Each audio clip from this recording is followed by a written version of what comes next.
एक तरफ सरकार जमीनी विवाद खत्म करने में लगी है, दूसरी तरफ विवाद बढ़ रहा है। मामला सुपौल जिला के त्रिवेणीगंज अनुमंडल मुख्यालय स्थित जमीन रजिस्ट्री कार्यालय में जमीन रजिस्ट्री को लेकर बढ़ रही विवाद की है। एक तरफ सरकार बढ़ रहे जमीनी विवाद को लेकर लगातार चल रही आपसी रंजिश, जमीन को लेकर हो रही खून खराबा, हत्या मामले को लेकर सभी थानों में प्रत्येक सप्ताह शनिवार को जनता दरबार लगाती है, जहां थानों में कोर्ट की थानाध्यक्ष कर्मचारी सभी बैठकर लगातार जनता की जमीनी विवाद को खत्म करने के लिए हर संभव प्रयास कर रही है। तो वहीं दूसरी तरफ असामाजिक तत्वों के कुछ व्यक्तियों द्वारा दूसरे की जमीन को अपना जमीन बताकर किसी अन्य व्यक्ति को रजिस्ट्री कर बेच देता है, जिससे आए दिन क्षेत्र में जमीनी विवाद को लेकर रंजिश बढ़ती रहती है। बढ़ रही रंजिश को लेकर आपस में भी जमीन को लेकर खून खराबा, हत्या करने तक का नौबत आ जाती है। जमीनी विवाद को लेकर कई बार देखा गया है कि खून खराबा ही नहीं, कई की हत्या भी हो चुकी है। ये जमीनी मामला हरेहट की पंचायत की है। पीड़िता ने बताया कि हमारी पुश्तैनी जमीन है, जिस पर हम लोगों का घर बना हुआ है। हम लोग बाप दादा के जमाने से रहते आ रहे हैं। जमीन की राशिद भी कट रही है, लेकिन कुछ असामाजिक तत्वों के व्यक्तियों द्वारा गलत तरीके से मेरे पूर्वजों का जमीन बेचकर खून खराबा होने की स्थिति उत्पन्न कर दी है। मेरे द्वारा जमीन रजिस्ट्री पर रोक लगाने के लिए कार्यालय में आवेदन भी दिया गया था, लेकिन आवेदन देने के बाद भी बिना जांच किए हुए जमीन रजिस्ट्री कर दी गई। वहीं जनता ने बताया कि सभी को मालूम है कि आए दिन जमीनी विवाद को लेकर कितना खून खराबा, हत्या होती रहती है, जबकि सरकार जमीनी विवाद को खत्म करने के लिए जनता दरबार भी लगाती है, लेकिन इससे जमीनी विवाद खत्म नहीं होगा। सरकार को कोई ऐसा ठोस कदम उठाने की जरूरत है जिससे विवाद खत्म हो। कुछ दिन पूर्व सरकार ने एक नया कानून लाया था जो हद तक सही था कि जिसके नाम से जमाबंदी हो वही जमीन बेच सकता है। इस कानून से जमीनी विवाद कम हो रहा था। वहीं जनता ने सरकार पर आरोप लगाते हुए बताया कि यहाँ कर्मचारियों की भी कमी है। कर्मचारियों द्वारा अलग से मुंशी रखकर कार्य किया जा रहा है, जो गलत है। रुपयों की लालच में आकर मुंशी लोग गलत तरीके से जमाबंदी एवं खाता खेसरा को उलटफेर कर विवाद को बढ़ाते हैं। वहीं त्रिवेणीगंज रजिस्ट्रार से दूरभाष पर संपर्क कर पूछा गया कि जमीन रजिस्ट्री पर रोक लगाने के आवेदन पूर्व में दिया गया था, तो बिना स्थलीय जांच किए आपके द्वारा जमीन रजिस्ट्री कर दी गई है। तो उन्होंने बताया कि मेरा काम रजिस्ट्री रोकना नहीं है। सरकार के आदेशानुसार मेरा काम है कि जमीन रजिस्ट्री के दौरान जो भी जमाबंदी का जमीन बेचा जा रहा है, उस जमाबंदी में निर्धारित सरकारी टैक्स मिल रहा है या नहीं। यदि कोई जमीन गलत रजिस्ट्री किया है, वो न्यायालय जाए, वहाँ साबित करे कि जमीन गलत रजिस्ट्री किया गया है। उसका फैसला न्यायाधीश करेंगे। हालांकि मुझे समय मिलेगा तो जांच जरूर करेंगे। अब देखना लाजमी होगा कि बढ़ रहे जमीनी विवाद को लेकर सरकार क्या ठोस कदम उठाती है, या फिर जनता ऐसे ही जमीनी विवाद को लेकर सभी कार्य छोड़कर कोर्ट कचहरी के चक्कर लगाते रहेंगे। आए दिन जमीनी विवाद को लेकर जनता परेशान होती रहेगी।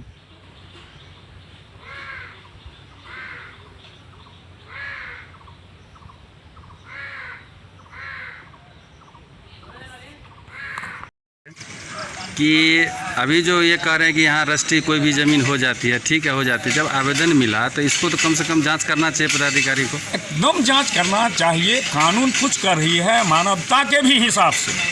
आपको अगर रजिस्ट्री होने से पहले आवेदन मिल गया तो रजिस्ट्री भागे नहीं जा रहा, आपका रेवेन्यू आएगा ही, लेकिन मानवता के नाते आपको जाँच करके कि उसमें वो जमाबंदी रैयत जो है बहुजन हजाम, उसको 3 बेटा है, 2 बेटा का औलाद उसी ज़मीन में रह रहा है, तीसरा कहीं और रह रहा है, और जो कहीं और रह रहा है वो आदमी उस बास की ज़मीन को बेच करके बुझिए वहाँ के सुख और शांति को दोनों परिवार का छीनने के लिए ये ज़मीन लिखने का काम किया है। अभी तो सरकार सर्वे भी निकाली है जो जमीन विवाद कम हो, उस पर क्या कहना चाहेंगे? सरकार जो सर्वे करा रही है, जो सर्वेयर है उसको पूर्ण रूप से ट्रेंड नहीं किया गया है, वो ट्रेनिंग पीरियड में है।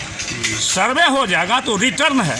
अभी हम देख रहे हैं कि कबाला ले लिया, 5 ठो खेसरा दे दिया और 100 मोटो करके 5 बीघा लिख दिया।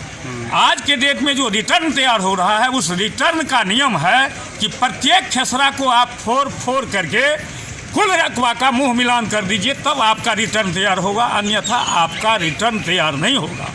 इसके लिए भी कर्मचारी सीओ त्रिवेणीगंज में जैसा ये अंचल है, ऐसे अंचल में 2-2 सीओ की आवश्यकता है, 20-20 कर्मचारी की आवश्यकता है, 2-2 सीए की आवश्यकता है, तब जमीन का विवाद कम होगा।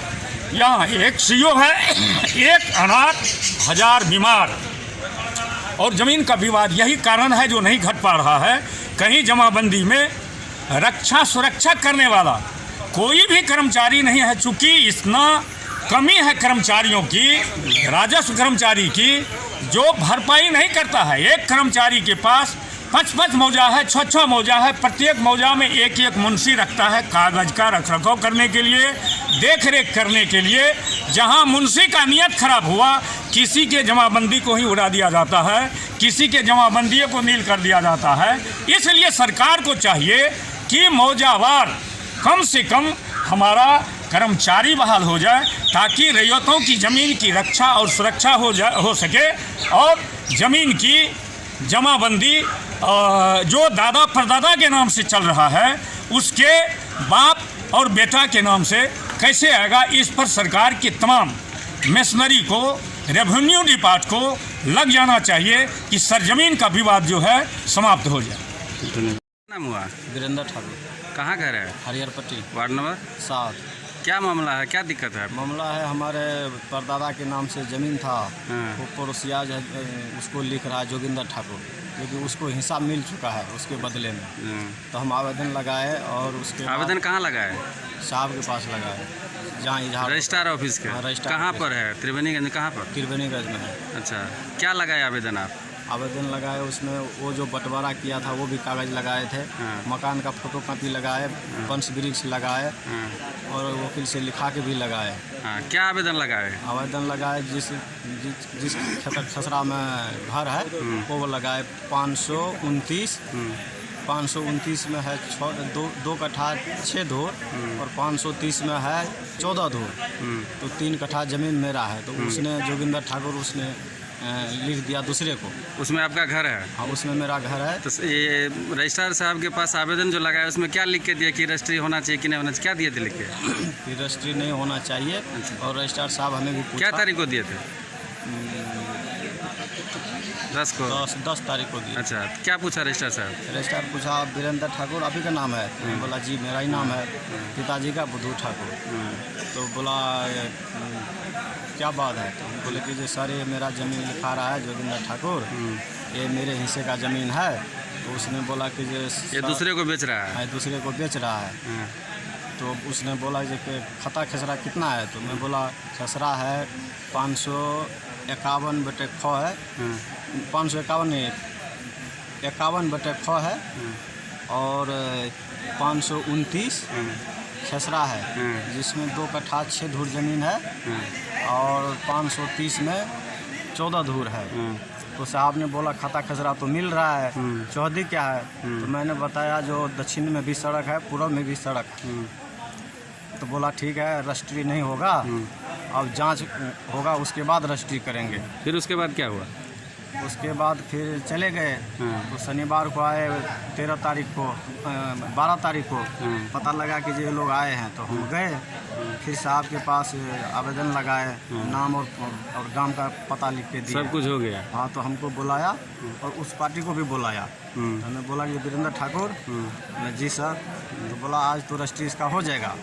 तो मैंने बताया जो क्या तारीख को रजिस्ट्री कर रहा था? 12 तारीख को। 12 को? 12 तारीख 10 को आप आवेदन लगाए थे रोक लगाने के लिए? जी। फिर भी रजिस्ट्री हो गया? रजिस्ट्री हो गया। जांच किया साहब क्या? नहीं जांच किया। तो उसमें आपका ज़मीन में घर है? हाँ, घर है। हाँ।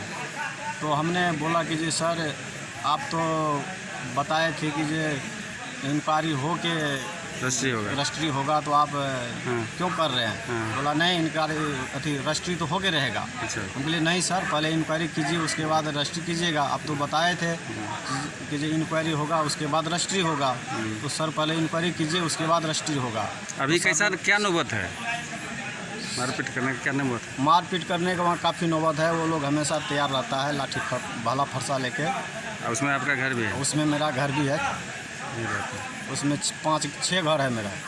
आप क्या चाहते हैं सरकार से? सरकार से चाहते हैं कि जो वो रजिस्ट्री नहीं होना चाहिए, हमें इंसाफ मिलना चाहिए।